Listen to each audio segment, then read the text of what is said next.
ሰላም ናችሁ? እንዴት ናችሁ? ዛሬ ትምህርት ይዤላችሁ አይደለም የመጣሁትኝ። አንዳንድ ምክሮችን ለኦዲየንሶች ጣል ማድረግ እፈልጋለሁኝ። በምን ጉዳይ? እዚህ ጋር እኔ በምሰራው ኮንተንት ከዚህ ያልወጣ ማለት ነው። በእኔ ኮንተንት ዙሪያ አንዳንድ ነገሮችን ማለት እፈልጋለሁ። እኔ የምሰራው ኮንተንት እንደምታውቁት እንግዲህ ሁሌም እንደምትከታተሉኝ ያው ትምህርት ነው፣ ማስተማር ነው። አማርኛ ማንበብ መጻፍ፣ እንግሊዝኛ ማንበብ መጻፍ እና ሌሎችንም ሂሳብም በተለይ ውጭ ሀገር ያሉትን መማር ያልቻሉትን ወይንም ደግሞ የትምህርት እድሉን ያላገኙት እስካሁን ማንበብ መጻፍ የማይችሉ ስራ እየሰሩ ያሉ ልጆችን አስተምራለሁ። እዛ ላይ አንዳንድ ነገር ማለት እፈልጋለሁኝ ማለት ነው። እንግዲህ ምንድነው ማለት የፈለኩት እዚህ ጋር እኔ እንደማየው አሁን በጣም ክፍተት አለ ወይንም የግንዛቤ እጥረት አለ ይመስለኛል እና እሱን ግንዛቤ በቻልኩት መጠን ለማስጨበጥ ነው የፈለኩት። ምን አይነት ግንዛቤ ነው ማስጨበጣችሁ? ያየሁት ክፍተት ምንድነው? እኔ ጋር አሁን በምለቃቸው ቪዲዮዎች ያን ያክል አይታዩም፣ ብዙም አይደሉም። ግን ደግሞ የሚታዩትም ወደ ተግባር ተለውጠዋል ማለት አይደለም። እኔ ያሰብኩት ኦልሞስት ግማሹ 50%ቱ በቀጥታ ወደ ትምህርት ገብቶ ይማራልና ራሱን ይቀይራል የሚል አመለካከት ነበረኝ። ነገር ግን 10% እንኳን የሚማር ተማሪ የለም። ቪዲዮን ያዩታል አይደኖ ምናልባት እዛ በመለቀው ቪዲዮ አይተው ተምረውበት ይሁን አላቅም፣ አይታችሁ ተምራችሁበት ይሁን አላቅም። እንደዛ ደግሞ አይመስለኝም፣ እርግጠኛ ነኝ። ምናልባት ትንሽ የማንበብ ትችሉ መጻፍ አትችሉም፣ የግድ መማር እንዳለባችሁ ሁልጊዜ የምነግራችኋለሁ። ግን ብዙም ወደ ተግባር ሲለወጥ አላየውም። እንግዲህ ይህንን ከምን አንጻር ነው እኔ የተመለከትኩትኝ? ፍርሃት አለ፣ በዛ ላይ ደግሞ ስንፍና አለ። ስንፍና ምንድነው? እኔ ስራ ይበዛብኛል፣ እኔ የምኝታ ሰዓት የለኝም ምናምን፣ እንደዚህ አይነት ሰበቦች አሉ። ያው እንግዲህ ስንፍና ሰበበኛ ነው ይባላል፣ ወይም ደግሞ ሰነፍ ሰው ሰበቦችን ያበዛል። ትጉ ሰው ግን ምንም ይሁን ምን ቻሌንጆችን ተቋቁሞ የሚፈልገው ዓላማ ላይ ይደርሳል። ሰነፍ ሰው ግን ሰበቦች፣ ምናልባት ሰነፍ ናችሁ እያልኳቸው አይደለም እንግዲህ እንደ ስድብ እንዳታዩት። ስድብም ወይንም ቁጣም ተግሳጽም ከሆነ ወንድም ወይም አባታዊ ሊሆን ይችላል። ከዚህ ያለፈ ወይንም ደግሞ ራሳችሁን ከመቀየር የመነጭ በጎ አመለካከት የሚመጣ ነው የሚሆነው እንጂ አንተን ክብር ለመንካት ለመጋፋት ምናምን አይደለም። ያው ይዤው የመጣሁትም ትምህርት ስለሆነ ማለት ነው። ስለዚህ ሰነፍ አትሁኑ። በመጀመሪያ ደረጃ ትምህርት ምናልባት ከአሁኑ ጄኔሬሽን ትልልቅ ከተሞች ላይ ወይንም አደጉ ሀገሮች ላይ ያለው ትውልድ ካልሆነ በስተቀር ትምህርቱን አልጋ ባልጋ የተማረ ሰው የለም። አብዛኛው አሁን ላይ አገሪቱ ላይ ከፍተኛ ደረጃ ላይ የምታዩቸው ወይም ስኬታማ የሚባለው በትምህርት ትልልቅ ብዙ ዶክተሮችን ብዙ ፕሮፌሰሮችን ባክግራውንዳቸውን የማንበብ ወይንም የማጥናት እድሉ ቢገጥማችሁ ከገጠር 3 ሰዓት 4 ሰዓት እንጨት ተሸክመው ስንቅ ተሸክመው እየተማሩ ናቸው፣ በባዶ እግራቸው ለዛውም ማለት ነውና ደረቅ በልተው ማለት ነው። ደረቅ በልተው ከትምህርት ቤት ተመልሰው ኢቭን ወጥ ለመስራት የማያድር ስራ ሁሉ እየራባቸው በበርበሬ ደረቅ በልተው ነው የተማሩትና የእናንተ አሁን በጣም የቅንጦት የትምህርት ዘመን ነው። ለምን? ስራችሁን እየሰራችሁ ኦንላይን ነው የምትማሩት። ትምህርታችሁ ኦንላይን ነው። አልጋችሁ ላይ ቁጭ ብላችሁ ነው የምትማሩት። እንግዲህ ስራችሁን ቢዝነሳችሁን እየሰራችሁ ነው። በዛ ላይ ደግሞ ውጣ ውረድ የለባችሁም፣ ፀሐይ የለባችሁም፣ ብርድ የለባችሁም፣ ድካም የለባችሁም። ራሳችሁን ለመለወጥ ነው። ምናልባት ከብር አንጻርም ካየነው ከክፍያ ምናልባት ያው በአሁን በክፍያ ነው የምትማሩት። ክፍያው ያን ያክል የተጋነነም አይመስለኝም። 3000 ብር ነው የሚከፈለው። ሌሎችን የሙያ ዘርፎችን ይዋቸው። ስፔሲፊክ አንድ ሙያ አንድ ክህሎት ኮምፒውተር ሊሆን ይችላል። ሌላ ምናልባት አንዳንድ እንደውም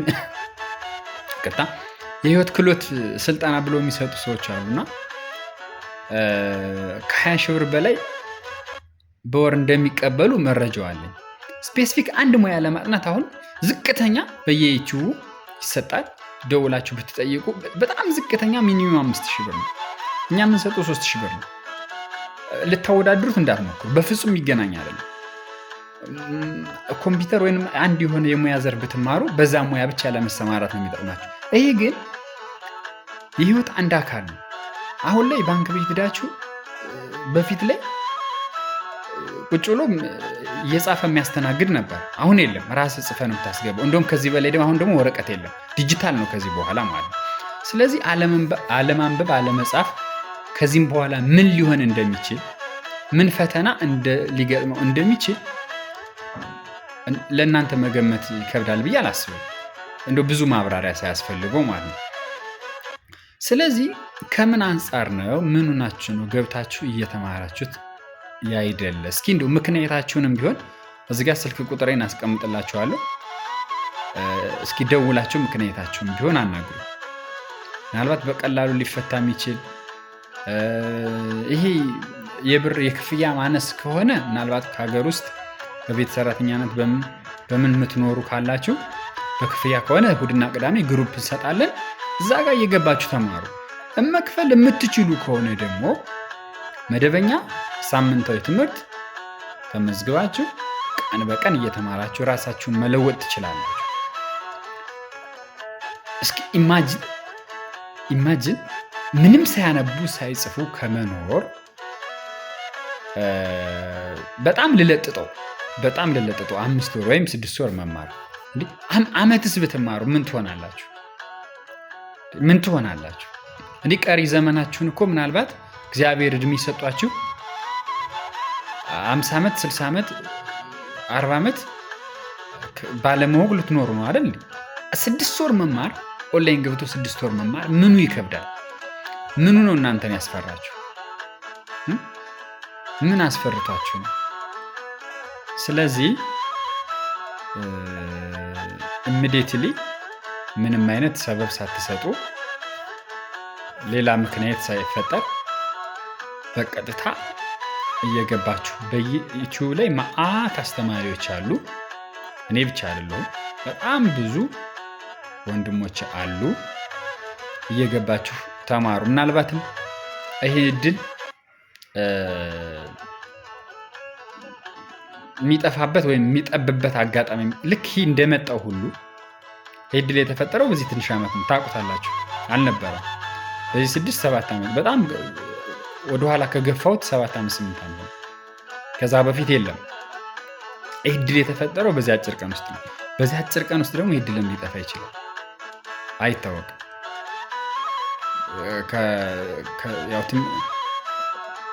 ይሄ እንትና ታጠፈባችሁ ማለት ደግሞ ከባድ ነው ማለት በጣም እንደውም ለከፍተኛ ጸጸት ልትጋለጡ ሁሉ ትችላላችሁ፣ ወይኔ ልትሉ ሁሉ ትችላላችሁ። ምክንያቱም እኛ ጋር ሆነ እዚህ ጋር እናንተ ጋር የምንቀበለው ገንዘብ በቂ ነው ማለት አይደለም። ምናልባት ያኖረናል እንጂ አይቀይረንም። ሀገራችን ሰላም ሆና የተሻለ ለወጣቱ የስራ እድል ተፈጥሮ ሰው ተንቀሳቅሶ ወደዛ ወደዚህ ብሎ መስራት የሚቻልበት እድል ቢገጥመው ይህን ብር እየተከፈለው ወጣቱ ያስተምራል ማለት አይደለም። ራሱን መቀየር ይፈልጋል ወጣቱ፣ ተሯሩጦ መስራት መነገድ ይፈልጋል። ይህ ደግሞ ራስ አይቀይርም። ገብቷችኋል? እንደው ይሄ ለእናንተ አገልግሎት ሰጪ ተቋማት አይነት ነገር አድርጌ ነው ማስበው፣ ለእናንተ አገልግሎት የሚሰጥ ማለት ነው እንጂ እኛ ህይወታችንን ለመቀየር ምናምን የምንጠቀምበት የንግድ ዘርፍ ምናምን አይደለም። እውነት ለመናገር ማለት ነው፣ እውነት ለመናገር። ስለዚህ ይህ እድል ለእናንተ ነው። ይህ እድል እስካለ ድረስ በተጠቀሙበት። ሁሌ የምመክራችሁ ወንድማዊ ምክሬ ነው። ብዙ አላበዛም። ሰላም ሁኑልኝ።